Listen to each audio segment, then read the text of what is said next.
You know it, I know it. There is one thing that I hate, and I know you do too. When you're out flying your drone, it is so annoying.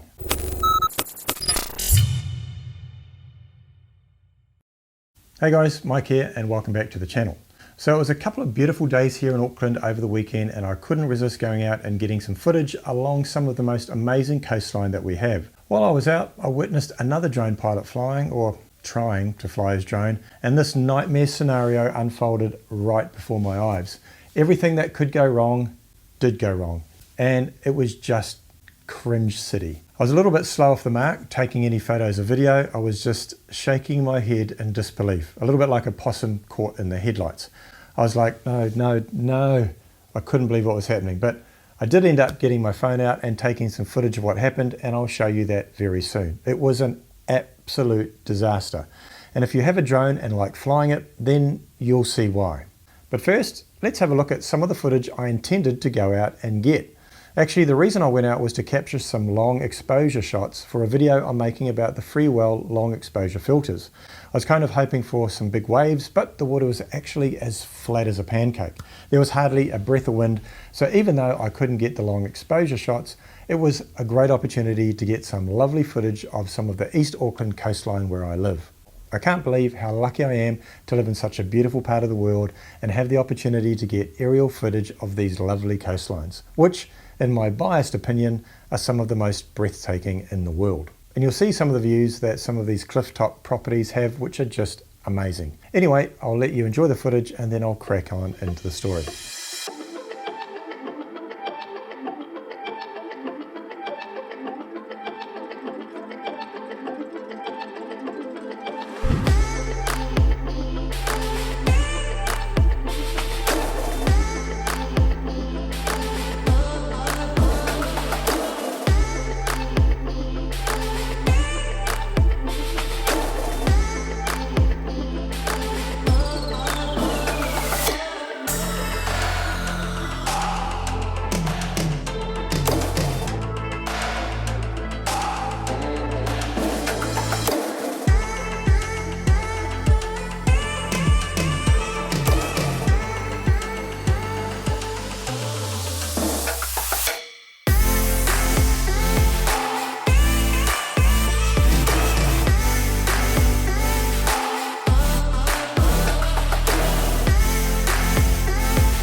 So there you go, a really stunning day, and along this part of the Auckland coastline there are about 5 or 6 beaches and reserves that are within a 10-minute drive, and they all have their own unique characteristics and areas to explore.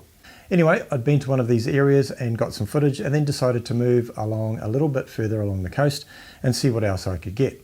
So as I was pulling into the parking area of the next bay, I spotted a guy walking along into the same area. He had a bag over his shoulder that I immediately recognised as a DJI drone bag. So I suspected he might have had an Air 2S or even a Mavic 2 Pro. So I parked up and, feeling a little bit like, Jesus Christ, that's Jason Bourne, watched the guy walk onto the reserve and onto the beach. He walked to a secluded area, there was no one around, and I waited, and sure enough, after about 5 minutes, he walked out with a controller and his drone. So I thought I'd wait and see what happened. Seemed to be taking him ages. He had lots of issues and it was just taking a real long time. And then I saw him pick up the drone and he was spinning it around like this and obviously doing a compass calibration. So he was having all sorts of bother. Now, further along the beach, I saw another guy watching him. It must have been about 10 minutes, and by that stage, a family had begun playing in the area. They were kicking a ball around, so his secluded area wasn't so secluded anymore. Anyway, the other guy that was watching him obviously couldn't take it any longer, and he started walking across. And I'm thinking, oh God, this is the pet hate that I'm talking about. You're out to fly your drone and you just want people to leave you alone. Anyway, the guy started walking over to him, and then he started talking to him.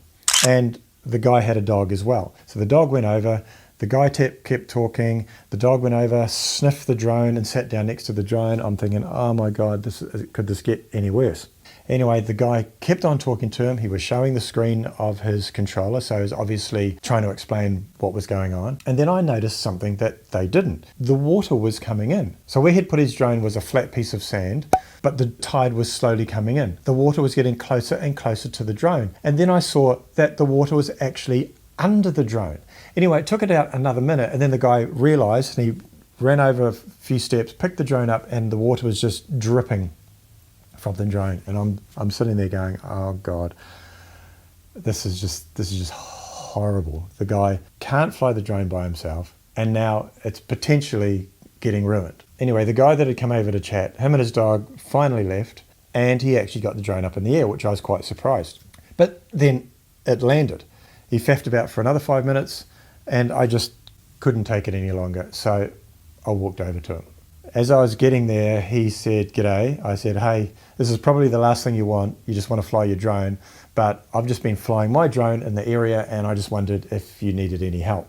Anyway, it turns out he had a Mavic 2. He was having connection issues.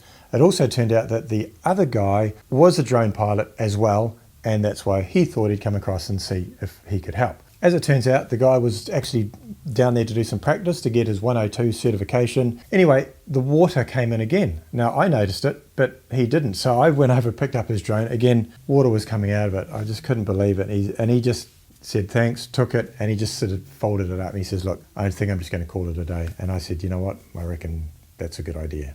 Better luck next time."